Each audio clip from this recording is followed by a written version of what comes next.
Hello, good day, everyone. Welcome to our lecture video series on the subject Understanding the Self. And on chapter 2, Unpacking the Self, we will be discussing on the topic on digital self. So these are the contents for the discussion under digital self. But before we proceed, let's have reflective questions to answer. What kind of information do you choose to share online? Do you think your online behavior matches your real world personality, or are they different? How so? Now think about the people or content you admire and follow online. How do these online influencers shape your online behavior? To begin with, let's define what is digital self. The digital self refers to the online representation of an individual's identity, personality, and activities in the digital realm, encompassing the elements such as online identity, digital personas, and the digital footprint. It is an extension of a person's real world identity and encompasses how they present themselves, interacting with others, and engaging with digital technologies and platforms. So let's discuss or let's define the terms of what we have said earlier, the elements that discussing the digital self. First, let's have the online identity. It is a digital or the online profile created by individuals on websites such as Yahoo, Gmail, or Google, social media platforms like Facebook, Instagram, um, Threads, X. There are also forums and other online spaces. And these identities can include usernames, profile pictures, and sharing of personal information. However, when we talk about the digital persona, this is a persona where individuals present themselves online, the content that they're sharing, the interactions that they are engaging in. So that is the persona. And it's different from digital footprint because these are traces of activities that includes the content people post, the websites that they visited or they always visit, and the data they share with online services. And it can be used to track and understand a person's online behavior. And to better understand about the digital self, let us discuss how it evolves over time. So let's start during the 1990s. In the early days of the internet, the digital self was primarily represented by usernames and basic profiles on platforms like AOL and early chat rooms. These online identities were often separate from one's offline persona. And these are few of the examples that were used during the 1990s through ICQ or the 1997's OkCupid, the net meeting, the AOL Instant Messenger. Moving forward, we'll have the social media era during the millennium. So with the rise of the social media platforms like MySpace, Friendster, Facebook, and Twitter, the digital self became more intertwined with the real-world identities. Now users can share personal information, photos, and updates, blurring the lines between their online and offline lives. So we are familiar already with the Facebook and Twitter. So I just present to you here the Friendster and MySpace, which I believe hindi na ito nakikita or masyadong ginagamit online. I guess yung Friendster talaga is wala na talaga. Yung MySpace, I'm not sure. I haven't checked yet if existing pa ba yung social media network na ito.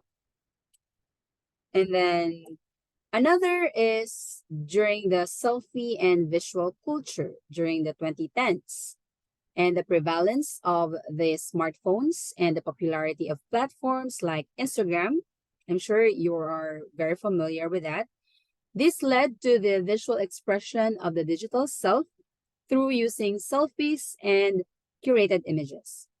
Because of that, people became more conscious of their online image and personal branding. So if you come to visit on Twitter, on the profiles of the people you're following, they are presenting their own personal branding about clothes, maybe about the food that they eat, about the fashion that they're wearing, and a lot of things that they are into. Okay. And with the advent of posting our personal information through social media, also putting our faces, actual photos, and some are videos, there is already a concern about the privacy and the data collection in the mid 2010 to 2020s. As digital platforms collected vast amounts of personal data, it has concerned about the online privacy and the security because there were already questions raised, especially on the high profile data breaches and the controversies involved by famous or popular companies. These questions raised about the ownership and the protection of the digital identities. Why this is very big deal about the data breaching? Because data breach is when an authorized people or an authorized system gain access to and potentially steal or expose sensitive information, just like personal data or company secrets, without permission. In fact, there is this listed top 10 biggest data breaches ever. This data comes from this source as of April 8, 2021. Top one here is the Yahoo. The service that they are offering are web services. They have accounts breached, which had accumulated to 3 billion accounts during 2013. And also the Facebook, which is very popular as a social media platform, a total of 500 or estimated of 533 million that they have engaged a controversy during 2019 and a lot more. Now let's proceed to the other and the last evolution of the digital self over time, the influence of algorithms and personalization. This is 2020s and up to present. Algorithms and AI driven content recommendations began to shape the digital self by curating online experiences and reinforcing existing beliefs. The echo chamber effect and filter bubbles became more prominent, impacting how individuals perceive and present themselves online. So, what are we talking about? The algorithms. And if we come to think about it, this personalize or the personalization algorithms. These are sets of code that observed your digital habits and predicts your next choices. So what am I trying to say here? Um, whatever we search online, say for example, go to the search button on the Facebook, you go to a marketplace or you go to some uh, page that you want to visit and there's already history, there is already trace or what we called earlier the digital footprint. And when you keep on liking, when you keep on sharing dun sa mga pinopost, dun sa mga na-search mo, it becomes an algorithm, a set of code for you. And if you come to notice later on, yun, the next day, nagsunod-sunod na yung mga sa feed mo na related dun sa previous search mo na mga content, no? So, yung mga recommendations, to follow them, to subscribe, and yun. Even sa YouTube, pag nag-search ka lang, say for example, ng isang episode from a favorite drama, and then later on, kahit mag-exit ka pa doon, since naka-register na or nandun na sa history, yung search content mo, the next day, kahit hindi ka pa nag-search, you can just see it on the recommendation or on the home, yung mga related contents or related videos from the previous search you made. So that's the personalized or personalization algorithms. Napansin mo ba yun? No? Especially yung nag-link na yon sa mga, for example, nagsa-search ka doon sa isang shopping online like Lazada or Shopee. So, let's say yung gusto mo lang is yung bomber, di ba yun? Bomber jacket. And then, syempre, gusto mo pang tumingin ng mga ibang prices. The next time, mapapansin mo na halos mga related clothes na yung sinasuggest ni Shopee sa'yo, na yun yung makikita mo sa feed mo. Kasi nga, yun yung sinasabi nating naka-personalized algorithm na. May set of codes na na-observe yung online world sa'yo dahil yun yung digital habits na pinapakita mo at yun yung way nila na i-predict yung mga next choices mo. Alright? I hope nalinawan tayo doon when it comes to personalization algorithms. And let's have the online identity and personal branding. Of course, some of us here have counts on Instagram, on Netflix maybe, on YouTube, TikTok, Spotify, Apple Music, what else? Facebook, Threads. So these are some of the enjoyed apps that we are using. So online identity refers to a digital or online profile created by individuals on websites, social media platforms, forums, and other online spaces, as what I have just presented to you earlier. And online identity is dynamic and can evolve over time as you interact and express yourself with diverse ways and adopt the changes in your personal and professional life. So our online identity, we can represent it maybe in a personal level or in a professional level. And how is it differed to personal branding? Well, actually, personal branding is a distinct aspect of an individual's online identity, meaning under siya ng online identity, but a distinct aspect.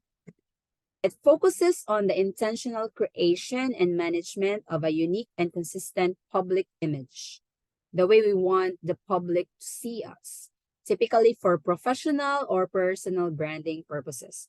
If napansin natin yung Meta, 'di ba? May may in-offer na sila na from personal mode to professional mode.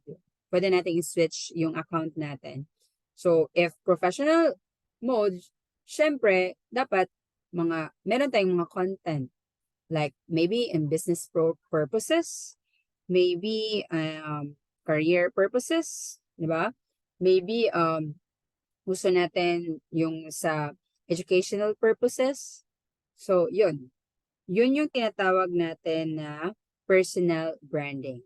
So, yung mga sinusunod or pina-follow natin online na mga um, entertainers such as Telma. So, yun yung personal branding niya, yung magpatawa. Yung mga musician, just like Ben and Ben, um, yung mga The Course, Taylor Swift. So, yung personal branding nila is yung music, right? Because they are artists. Yung mga celebrities, yung mga artista. So, yung personal branding nila is yung mag-act or mag-model ng isang brand. So, that's personal branding. The way we see them consistently as a public image. Right? I hope you understand what is personal branding. So how about you? What is your personal branding? What are the things that you want the people to know you? Right? So consistent to personal branding, there is also, or online identity, there is also a need for online privacy and security. What is the difference between privacy and security? Let's discuss that later. But first, these are two related concepts or two related topics, but distinct concepts that focusing on protecting individuals and their data in the digital world. Security and privacy are closely related, but are actually quite different. Say, for example, a service could be very secure, but could not be private at all. Both online privacy and security are essential in ensuring the safety and privacy of individuals in the digital world. So let's focus first about online privacy. It pertains to the control individuals have over their personal information and the extent to which they can keep it confidential while engaging in online activities. It involves safeguarding data from unauthorized access, limiting data sharing, and ensuring that online interactions and communications remain private. Another is it refers to a situation where you or your data are free from being observed. No people will disturb your access on that particular data. You have the control over who can access that data, which is the primary concern of online or data privacy. If you want to have true privacy, you need to be able to control who can access your information. You can share it, but limit those who can see it or those who can access the data. Just like related to online privacy are the data protection, the data sharing control, the communication privacy, the anonymity, the protection from tracking. How this differed from the online security? Online security, on the other hand, focuses on protecting. Whereas earlier, yung online privacy is focusing on the control.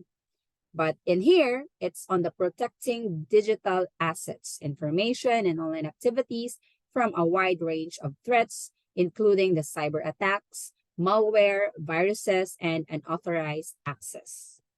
To elaborate, it encompasses measures and practices aimed at ensuring the integrity, availability, and confidentiality of the data. It is related to protecting and keeping unwanted parties from accessing your information, while privacy is more about keeping unwanted eyes that observes or accessing a certain data. Security is about keeping the information private after it has been collected. So what are the key elements or related to online security? These are password protection, data encryption, antivirus software, firewalls, two-factor authentication, software updates, and safe browsing practices. Of course, to make sure that there's privacy and security, there are ways to maintain it. Let's discuss first the ways to maintain the online privacy. or controlling who can access your data. To maintain it, one should make sure to use a strong and unique password. It's very important. Okay? Another, enable two-factor authentication. Yung napapansin ba natin, yung pag nag-log-in tayo sa isang new device, and then, di ba, humihingi ito ng 2FA dun sa main device natin, just like cellphone, di ba? Nagsasend ito ng code para mas make sure kung ikaw ba talaga yon nag-log in sa isang device nearby. Yeah, yun yung tinatawag nating two-factor authentication that can prevent accessing data, no, dun galing sa mga unwanted eyes. And then, of course, you need to review privacy settings. So after you create your online identity, you do username, make unique password. So we need to review what are the settings para ma-restrict natin or ma-customize natin yon privacy natin. And then, to maintain online privacy, there is a need to limit data sharing. Okay? Kasi nga, yung gusto natin sa online privacy is yung control na dun lang sa mga gusto mong makakita ng data.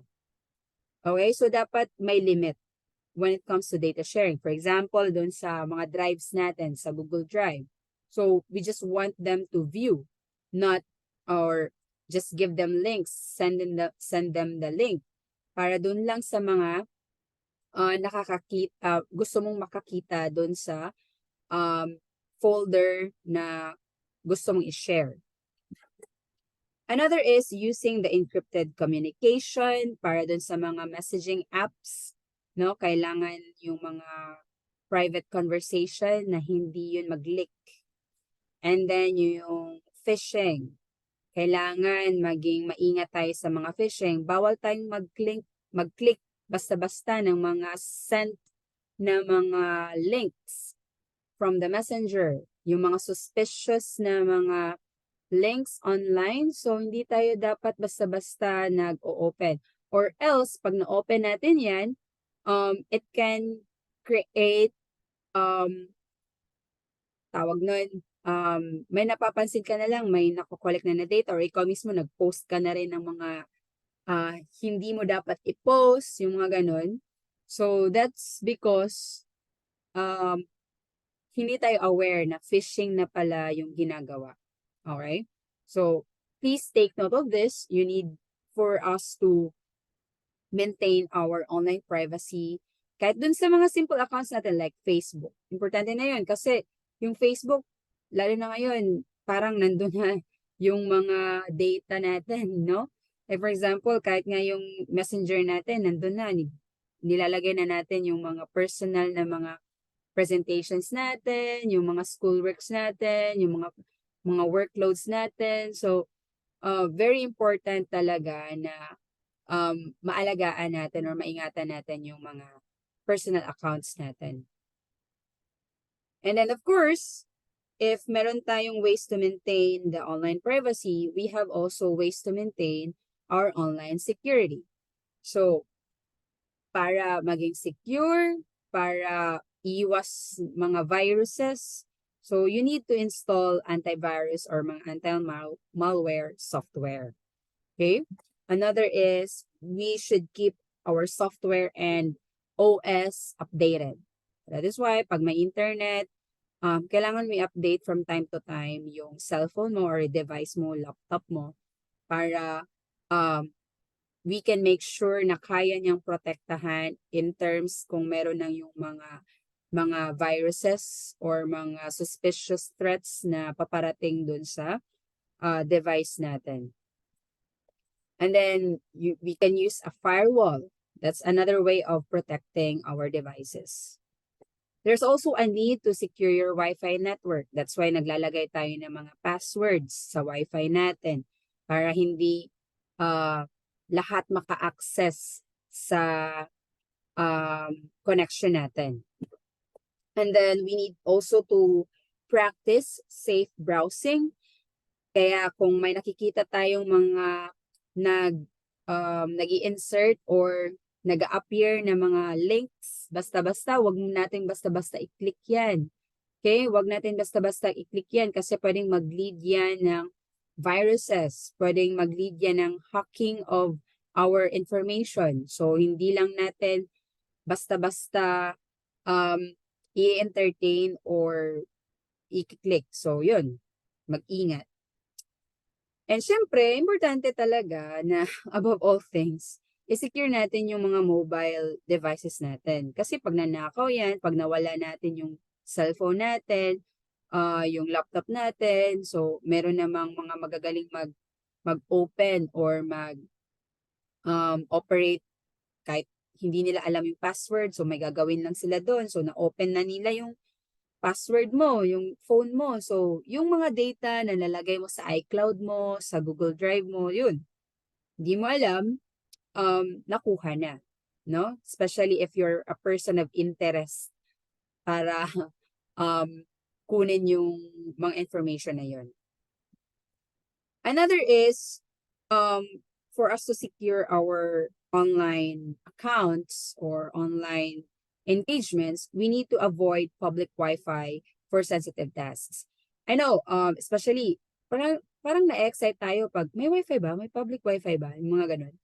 Pero, we need to make sure kasi meron kasing mga public Wi-Fi na hindi mo alam, may kinukuha na silang mga personal information sa'yo. So, better siguro, if talagang need nating a-access dun sa public Wi-Fi na yon, make sure na after siguro nating gumamit nun, baka makatulong rin yung yung forgetting the network. Pwede ba yon? Yung mga ganun. Or, if possible, gagamit ka na lang ng VPN para secure yung secure yung internet access mo. And then, regularly log out. Especially if nakikigamit lang tayo ng device kasi nga, let's say, nag-lowbat ka or wala kang internet sa device mo, and then nakilog in ka doon sa isang internet shop or doon sa kaibigan mo. So, make sure that you log out your online accounts para iwas invasion of your privacy at saka wala yung mga hindi na mag-leak kung ano man yung mga dapat hindi sinishare in public. Kasi nga, may mga importanteng information tayo na kinikip. Kaya gusto nating paigtingin yung online privacy at security natin. At ano bang mga impormasyon yung gusto nating protektahan sa mga sarili natin? No? Or ano ba itong mga impormasyon sa sarili natin rather na gusto nating protektahan? So ito yung mga metadata, yung mga passwords natin, kasi posible ito yung mga maglilid din ng mga financial information natin, kung may mga bank accounts tayo or mga financial transactions, kahit GCash man yan or ano ba. So, if hindi natin mapaigting yung privacy at security sa mga accounts natin, so maaring makuha ito. And then, yung mga medical records, gaya ng sa hospital, or gaya nung kahit anong access na pwedeng makuha yung mga medical records ng isang tao. And lastly, yung communication, yung mga conversation na makukuha sa mga messaging apps. So yun, importante na maiwasan natin na ma-expose ang mga private na mga conversations or private data that we have. Kasi gusto nating iwasan ang mga taong to, yung mga hackers, yung nag-invade ng privacy, yung security, kinukuha yung mga data, dinidisturbed yung organization, di ba? And also, we want to protect ourselves from advertisers kasi itong mga advertisers, usually, yes, maganda kasi napapaalam nila sa atin kung ano yung mga products nila, yung mga gusto nilang i-purchase natin. Pero usually, nag-invade din ito ng privacy kasi binabombard tayo ng exposure of their contents. And then, yung identity theft. Kasi pag nakuha na nila yung account mo, so posible sila na yung gumamit nun at gamitin nila sa hindi magandang paraan. So, pwede silang magpanggap na ikaw and then makikipag-transact sila sa mga kakilala mo, gagamitin yung identity mo. So, yun, pwedeng nakascam na sila ng ibang tao and then ikaw yung pagkakaalam ng karamihan kasi nga yung personal account mo yung gamit nila. So, maaring um, sasabihin nila, humihingi ka ng pera, ipalagay dito sa account na to, sa number na ito, kasi ikaw si ano, ganun-ganun. So, hindi alam ng kakilala mo na ninakaw na pala yung identity mo ng isang unknown person. Okay? So, ito yung mga kailangan natin pag-ingatan or i-avoid na mangyari sa ating digital engagements. 'Di ba? So, kahit ganun na ka-digitized yung panahon ngayon, we still need to make sure that we are secured and we are not disturbed by any people that are invading our privacy. So now let's talk about the social media and its influence. Siguro naman hindi mapagkakaila na yung social media talaga namang nagagamit na siya, mabata man o matanda, ginagamit siya. And in fact, pag sinabi natin social media, it refers to digital platforms and websites that allow individuals, groups, and organizations to create, share, and interact with content and the other users over the internet. And these platforms are designed to facilitate communication, networking, and the exchange of information, ideas, and media in various forms. To elaborate, social media has become an integral part of modern life. Yeah? So, I guess naman nare-recognize natin kung gaano naka-importante yung social media sa buhay ng bawat isa. And hindi lang sa isang tao but sa komunidad. 'Di ba? Kasi na part na siya ng ating mga daily routines. So, ito yung mga impact niya when it comes to communication, information sharing, behavior, community building, yung mga career opportunities, business, privacy concerns, mental health, activism, and entertainment.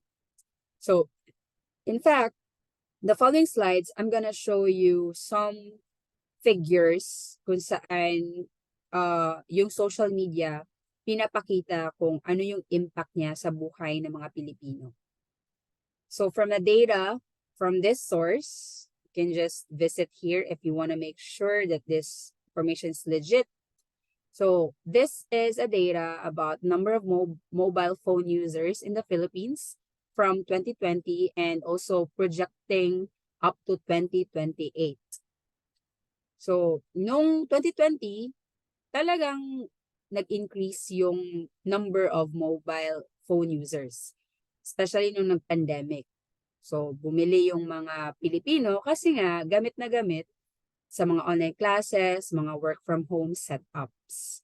And also, not just, yung syempre, nabuboard na tayo sa bahay or may mga ginagawa tayong so dun din yung rise ng mga vloggers, right? So, makikita natin sa data na diyan nagsimula yung increasing of number of mobile phone users. And pino-project dito sa data na up to 2028, tataas at tataas yung number of consumers na bibili ng mga cellphones. Another is, ang data na ito is, there are an average of 93.8 million who are active social media users in the entire Philippines. And ang mga taong ito ay nag-spend ng an average of 4.1 hours. 4 na oras mahigit sa social media, and each of, on average, have accounts on 8.5 platforms. So ito yung yung mga ages from 13 to 17, 18 to 24, 25 to 34, and up to 65 plus. So kung makikita natin, mas karamihan ay mga babae, no? At ang karamihan ng gumagamit ng social media ay nasa age bracket ng 18 to 24 years old. Okay, next. Ano yung dahilan kung bakit gumagamit ang mga Pilipino ng social media? So yung pinakamataas based sa data na ito ay ang pagkikeep in touch with others. Next to that are yung paghahanap lang ng content and then reading news stories, seeing what's being talked about kasi nakikimarites tayo, then feeling spare time, wala kasi tayong magawa, so yun, nasa social media tayo. And then looking for things to do or buy, watching live streams, finding products to purchase, and a lot more. And also, aside from that, what kinds of accounts do users follow? So, if gumagamit ka ng social media, so ang tawag sa'yo ay user. So, ano ba yung mga klaseng account yung fina-follow ng mga users? Dito sa Pilipinas, no, age 16 to 64 years old, ang pinakamataas na rason is yung mga or ng mga sinusunod na mga users ay yung mga people that they know. Syempre, yung mga friends natin, no, yung mga kilala nating tao. So yun yung mga fina-follow natin or fini-friend natin. Next to that are the actors and performers, entertainment and memes, influencers, experts, and many more. Okay? And also, I would like to also inform you about the most used platforms, no? And note that this is from 2022 data. So this is the highest, the Facebook. Yun daw yung pinaka ginagamit ng mga Pilipino. And then FB Messenger, Instagram, no? And many more. Pero yung most loved platforms based on the survey is the Facebook. All right? So kanina, sinasabi natin na may mga fina-follow yung mga tao, no? Mga influencers, mga artista, mga kung sino yung mga ina-admire ng mga kabataan or ng mga matatanda. So ang tawag natin doon ay mga social media influencers. Sila yung mga nag-establish na ng credibility online in a certain industry or dahil may mga sarili silang content that has access to a wide audience. Masasabi na isang social media influencer ang isang tao kung meron siyang large enough following and power to spark a conversation. So, and inspire an action or change in behavior. So, ito yung mga celebrity influencers. Sino yung mga paboritong artista mo?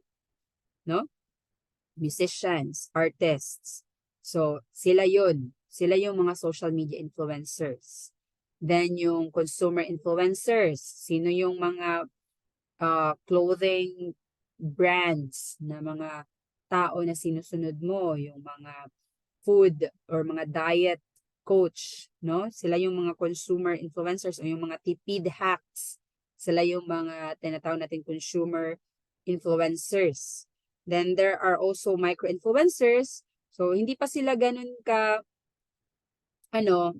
sikat, pero pag may promote sila na brand, it seems like, 'di ba, nabebenta, especially yung mga local products. And then content creators like siguro yung mga prank, yung mga mukbang, what else? Travel vlog, no? Yung mga content creators like that. Okay? So, sino kaya yung mga mostly sinusunod mong mga social media influencers? Okay? Now, of course, we're talking here about the influence of social media, so let's talk about the positive impact of the social media. As it continues to grow as a form of communication and entertainment, meaning social platforms get more powerful as their memberships arise. And these are the few of the reasons or the positive or advantages of having the social media. It generates visibility on social, ethical, environmental, and political views or issues. No, nakikialam na tayo kasi alam natin, aware tayo kasi posted na yung mga social concerns, mga ethical concerns, environmental concerns, and yung mga political views ng mga tao online. Also, madali na rin yung educational material na marirelay sa mga estudyante or sa mga tao to educate them kasi nga may social media na. So, gaya nito, pinopost ko to sa isang social media like YouTube. So, 'di ba? Mas efficient 'yun at quick yung pag-access ng content or discussion. Also, it provides companies with new marketing opportunities.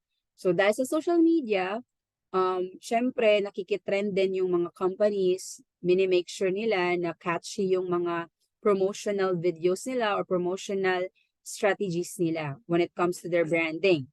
And then, it also create new channels that companies can use to find, recruit, hire new employees. So, kung noon, yung wala pang social media, um, mahirap yung pag-apply ng trabaho kasi need mo talagang pumunta physically on the building, on the company or the establishment at submit ka ng resume mo at application. Pero ngayon, since dahil meron na ng social media, pinopost na ng mga different agencies na hiring sila sa ganito, hiring sila sa ganitong trabaho at ito yung mga kailangan na i-submit at mag-send lang sa email sa HR or kung ano man yung process para sa hiring selection. At dahil din sa social media, it increases the number of social contacts of groups and individuals. So, nagkakaroon ng different and larger networks. Mapa-business man yan, mapa-religion man yan, mapa-academe man yan. So, kaya nga, nag-grow din yung number of GCs natin or group chats on our messengers. Kasi nga, when we have the opportunity to go to a conference or to attend seminars or whatever camps na napupunta natin, and then we build real connection to the people, and then because we want to extend our bond with them, so we create our social media network para mag-continue pa rin yung bonding natin, yung mga ganong sitwasyon. And then, it produces new jobs associated with social media networks and consulting. So yun. And it allows a platform for group discussion and opinion sharing. So gaya nga yung nasabi natin na yung mga social media influencer, they can be the persons who can ignite persons or their followers to discuss on a certain topic and share their opinions. So those are the positive impacts or influence of social media. And if there's positive, there's undeniably a flip side on the social media that we can observe. In fact, the social media is slowly killing real activism, and it is replacing slacktivism. I mean, we talk about slacktivism, meaning it lacks active participation. It is a passive, it's a passive manner of showing interest or action towards a movement, for example, or an advocacy. So while social media activism raises awareness, diba? I mean, lahat ng mga nakikita natin online, say for example, yung mga um, environmental advocacy, equality advocacy, equity advocacy, yung mga different issues in the society, 'di ba? Uh, ang ginagawa natin is to show our support, we show or we click buttons, heart, like, and care button. And it seems like it stops there. Kasi yung mga tao, wala talagang ginagawa actively. And there's a minimal real-world engagement. So, dun lang nag-end. Kasi na-share na siya online, yun na.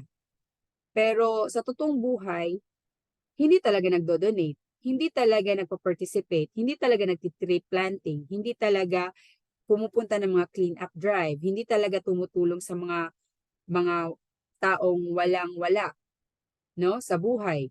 So, yun yung sinasabi nating slacktivism. Ito yung nagagawa ng social media. And from this comic strip, so yun nga, if merong isang issue, so dinadaan sa mga online petition, no? Pag hanggang sa marami na yung number of shares. So parang doon tayo nagbe-base kung ano ba, impact, may impact ba talaga yung fina-fight natin na advocacy. So doon, yun yung sinasabi na flip side lang ng social media. Kasi parang nag-stop na yung mga tao sa paggawa in real life. Kasi para sa kanila, enough na yung pag-share or pag-like ng content online. Pero kayo, if ano yung gugustuhin mo? Yung hindi lang hanggang sharing or gusto mo talagang gawin din yung sinishare ng mga advocacy na pinopost mo online or nilalike mo online? It's up to you. Now, part of our responsibility is how to manage our digital space. In a digital world, we are encouraged to have responsibility on taking good care of our online identities. And we call that under the digital citizenship. This refers to the responsible and ethical use of technology, particularly the internet and the digital devices. It involves understanding, practicing, and promoting positive and respectful behavior while participating in the digital world. The sample aspects under the digital citizenships are online responsibility. Okay, yung digital literacy, dapat alam mo yung mga napopost online, respect and kindness, there should be cybersecurity, there should be protecting privacy, there should be critical thinking before you click, all right? And digital footprint. You should be aware of the recent searches that you have, okay? Be mindful of that. And that is digital citizenship. Whereas, there is also what we call the digital ethics.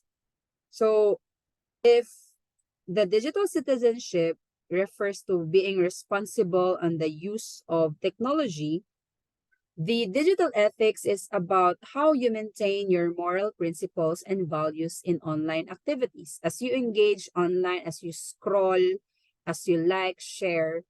So, there should be an ensuring of the ethical use of the technology and the internet space.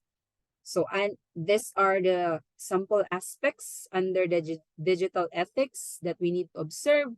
We should maintain honesty and integrity. So, dapat hindi mga lies yung mga sinasabi natin online or pinapanigan natin. And then there should be a respect for copyright. So, don't own it, especially if copyrighted yung isang music or isang content. And then there should be digital rights and freedoms.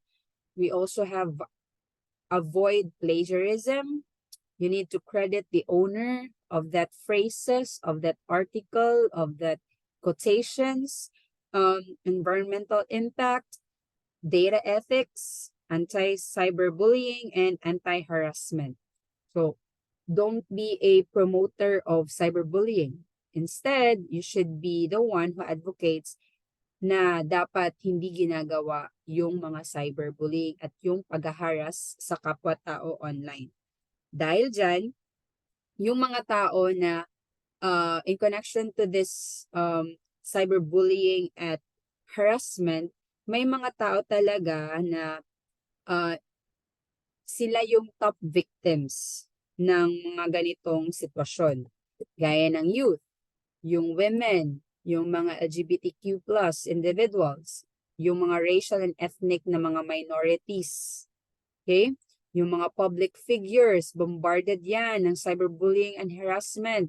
Yung mga celebrities, yung mga individuals with disabilities, yung mga religious and cultural groups, kasi nga makakaiba ng paniniwala. And then yung mga victims of domestic violence or stalking. So, kaya nga, importante na yung digital citizenship at digital ethics kailangan natin observe when we manage our digital space and or when we are using the internet or the cyberspace, because they can foster responsible, respectful, and safe digital interactions and ensures that technology is used for the betterment of society. And it is very crucial for individuals, educators, and organizations to promote, practice these principles in the digital age. Kahit ganun kahirap, pero let's start sa sarili mo. Okay? Be responsible enough of what you are clicking and what you are sharing and what you are posting. So, sa'yo talaga magsisimula yung change na sinasabi ng bawat isa or ng kino-call out ng lipunan. Okay? So, pag-usapan natin yung relasyon ng digital self dun sa mental health natin. Siyempre, nag-ooperate tayo sa digital space. Ano yung epekto nito sa mental health natin? And these are the profound impact on the mental health. Okay? Information overload. Kasi nga, nagkakaroon na tayo ng constant exposure to news, social media, and online content that are leading us to information overload and stress. Okay? Fake news doon, good news dito, bad news dyan, marites doon, marites dito. So, nagkakaroon talaga ng information overload. And it can lead us to stress. Another impact is the social comparison. Although the social media platforms offer us connectivity kasi nga nakikita natin yung buhay ng mga mahal natin sa buhay or yung mga kaibigan natin or mga kababayan natin. Pero this can lead users to often present idealized version of their lives. Kasi nga, kino-compare na nila yung, or may tendency tayong mag-compare sa sarili natin dun sa kanila. Yung napapasabi tayo na mabuti pa sila, na-achieve na nila yon sa ganitong edad, ako kaya. So, yung mga ganun. So, nagkakaroon ng feelings of inadequacy. Yung parang feeling mo hindi ka sapat. And nagkakaroon ng low self-esteem. So, yun, nagiging problematic yung mental health ng isang tao. Another is yung fear of missing out. Kasi, nagkakaroon ng worry or anxious feeling na mapag-iwanan ng mga tao. Kasi yun yung mga nakikita niya doon based sa mga online activities niya and experiences. For example, kasi nga nakapagbakasyon na yung friend niya doon, tapos or yung kababayan niya doon, so feeling niya napag-iiwanan na siya. So in connection to social comparison. Or nakapag-asawa na kasi yung kaibigan niya or yung mga ganun, may anak na. So this leads to a sense of social pressure and anxiety to a person. Kasi feeling nila na left out na sila, na out of place na sila. So, yun. Another profound impact on mental health on the digital space is having the digital addiction. Nangyayari ang digital addiction kung nagkakaroon ng excessive use or sobrang paggamit ng digital devices kagaya ng smartphones, computers, which gives us detrimental effects on mental health. That includes, syempre, kung parati kang nakatutok sa cellphone mo, sa mga gadgets mo, nagkakaroon ka ng anxiety. Kasi nafe-feel mo na nga yung information overload, social comparison, fear of missing out. So, sino ba naman hindi ma-worry, right? Nade-depress. At nagkakaroon often ng social withdrawal kasi nga, puro ka na lang cellphone, puro ka na lang browsing. So, wala ka ng totoong or real world social connection sa pamilya mo or sa mga kaibigan mo. And another is the reduced face-to-face interaction. So, dahil doon, kasi yung social media or yung mga digital uh, devices na ginagamit natin, doon na tayo nagre-rely ng mga communication, it can result in feelings of loneliness and social isolation. In fact, di ba, yung evident na yung, or obvious na yung nangyari sa atin noong 2020, yung nagkaroon ng pandemic. So, yung hindi lang natin makita yung mga classmates natin, yung mga workmates or mga pamilya natin. So, nagkakaroon talaga ng feelings of loneliness and social isolation. So, wala talagang mas makakatalo dun sa physical interaction na sinasabi natin. And also, nangyayari din yung cyberbullying and online harassment as we have said earlier. And cyberbullying, yung binabash yung isang tao kasi pumutok yung isang issue and then bam, bam, bam, bam, bam. Nandun na yung mga bashers on the comment sections, yung mga angry reactions. So, lalo na ngayon, madali lang magpakalat ng issue. So, yun. Yung mga sinabi nating mga top victims of cyberbullying, sila talaga yung kawawa. Kasi yung mga bashers nila online ay nagtatago sa mga anonymous na mga accounts or mga tinatawag nating dummy accounts. At sila rin yung object of online harassment. And this can lead to severe emotional and psychological distress to a person na subject ng cyberbullying at online harassment. And also, importante rin na siguro kung nagsasuffer na yung mental health natin due to the use of gadgets or digital or internet space, cyberspace, so there's an importance of having the digital detox. So hindi naman kawalan sa'yo na mag-take breaks ka rin from your digital technology para maging mindful ka. Let's practice mindfulness. So one at a time or once in your life, once in a year ba? So pwede ka namang mag-deactivate. If hindi mo kaya mag-deactivate, pwede ka rin mag-uninstall na lang muna ng mga social media accounts para lang ma-lessen mo yung or ma-reduce mo yung time mo sa pag browse ng social media accounts mo, 'di ba? Kasi baka doon na yun nauubos yung oras mo.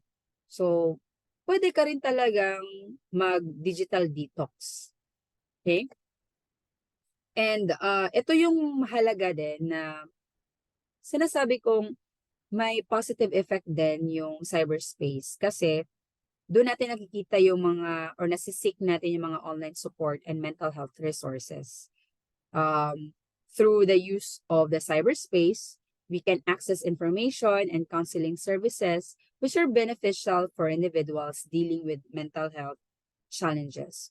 So someone may refer us to a professional para professional health worker para tulungan tayo when it comes to our problems in our mental health. Now, let's proceed to the next slides. because we will be talking on the emerging technologies and the future of the digital self. And I'll be discussing the only 4 emerging technologies that we are experiencing right now. And maybe mag-improve pa ang 4 na ito in the coming few years. First is the very common, the artificial intelligence or the AI. Siguro wala nang hindi nakakaalam na AI na term. And this refers to the simulation of human intelligence in machines. They are programmed to think and learn like humans. And these systems can perform tasks such as problem solving. They can do decision making. They can understand natural language and recognize patterns. So, kaya nga sinasabi, oy, kabright ba ning komputera, oy? O, di ba? So, mga yan na bitaw. So, that is made possible because of this technology, the AI or the artificial intelligence. Few examples are already John naana sa ato ang mga cell phones. So, na-experience natin yan sa mga cell phones natin. Doon yung mga Google Assistant, diba? Yung mga mag-voice search na lang tayo. And then chatbots, just like ChatGPT, Microsoft Bing, Google Lens and OCR. I'm not sure if nakagamit na kayo nito, yung Google Lens. Yung instead na mag-photocopy ka, so yung camera mo, para hindi ka na, ganun, ano ba yan? Para hindi ka na magsulat, yung text na nasa isang libro, picturean mo lang yung libro, then makukuha mo na yung word by word. So magta-translate siya or magko-convert yung image into words. Yun, Google Lens and OCR yan. And then autonomous vehicles, Google Maps. Sino nakagamit ng Google Maps? Gamit na gamit yan pag nagta-travel or gusto lang natin makita kung gaano kalayo ang isang lugar. Then facial recognition. Yung facial recognition, nandyan yan sa mga gadgets just like Apple. So, para ma-open mo yung device, hindi na need yung passcode or password. Ang need lang is yung face recognition feature ng isang phone. So, pag itinapat lang yun sa face ng may-ari, so yun, na-open na yung phone. Hindi na kailangan mag-input ng passcode. And then smart speaker, so magsalita ka lang na volume up, volume down. So, yun. Kusa na sumusunod yung speaker. And then text editors, autocorrect, at yung deepfakes.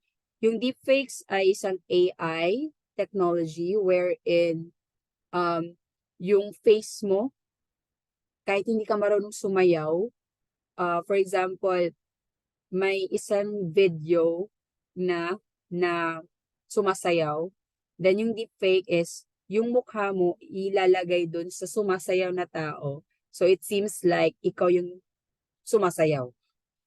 I hope na naintindihan yung sinasabi ko. So yeah, yun.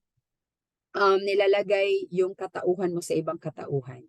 So that's deepfake. And if you want to search that deeper, so please go search about deepfakes. So next, there's also a technology called augmented reality or the AR. This involves overlaying digital information such as images, videos, or data onto the real world, typically viewed through a smartphone, tablet, or AR glasses. AR enhances the user's perception of the physical environment with digital elements. So parang nandun ka rin sa isang lugar na yon, no? Yan yung nagagawa ng augmented reality. So, yung example nito, yung Pokemon Go, yung laro na Pokemon Go, yung Home Depot, yung IKEA, yung parang ikaw rin yung nagko-cook, yung parang ikaw din yung nag-arrange ng furnitures, yun. Augmented reality niyan. StubHub, yung Netflix, yung Google Street View, di ba? Naka-try na ba kayo ng Google Street View? So, parang nandun ka rin dun sa lugar, zino-zoom mo lang. So, yeah, that's overlaying digital information.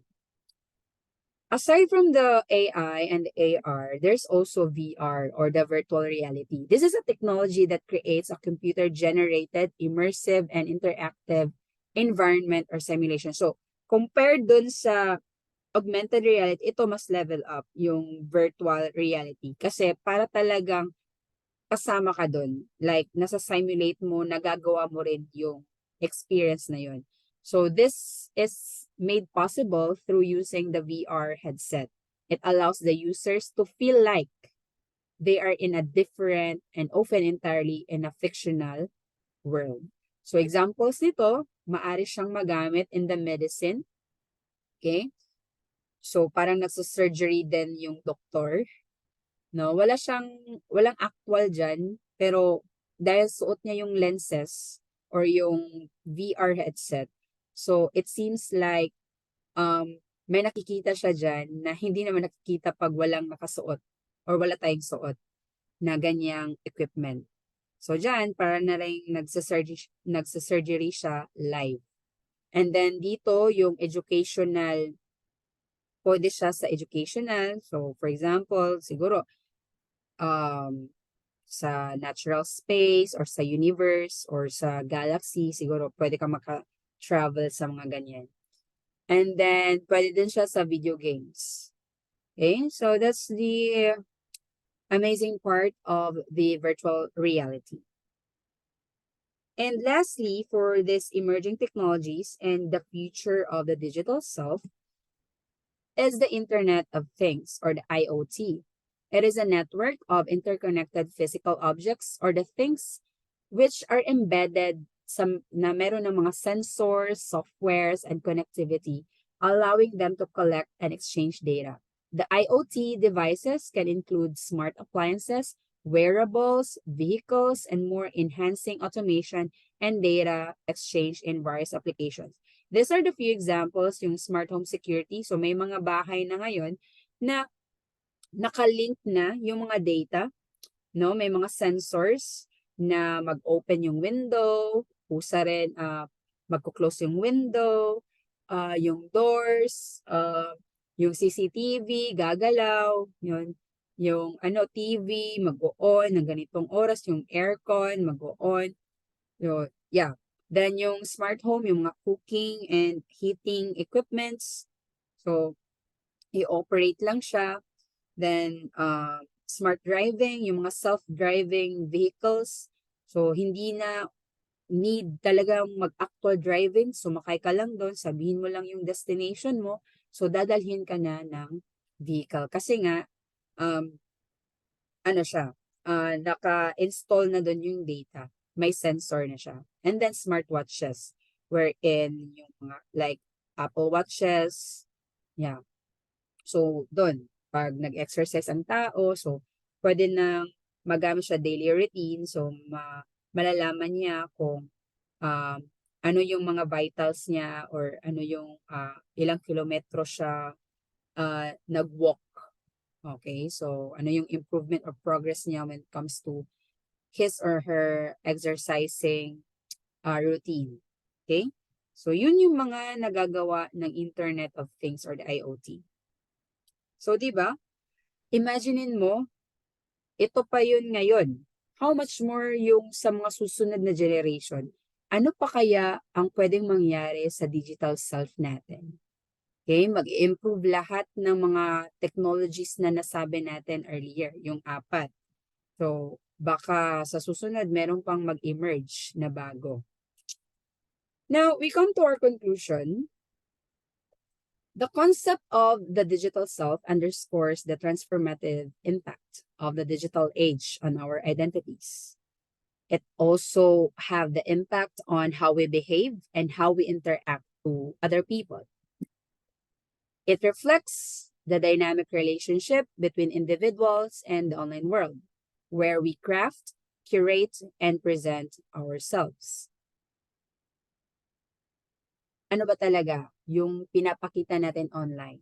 Tayo ba talaga yon? That's a question. And as we navigate the digital realm, it is vital to balance the opportunities for our self-expression. And when we do self-expression, do it with responsibilities of digital citizenship, privacy, and ethical considerations. Yun yung pinaka-importante. Yes, may freedom tayong gumamit ng internet, may freedom tayong gumamit ng cyberspace, but please be responsible to not spread fake news, to not overshare data, or not to disturb, or not to hack, or not to steal someone's identity online. So, kailangan nating pag-ingatan yung sarili natin na hindi tayo ma-involve sa ganitong mga sitwasyon. And lastly, understanding and shaping our digital selves are integral to thriving in an increasingly interconnected and digitized world. So that ends our topic on the digital self.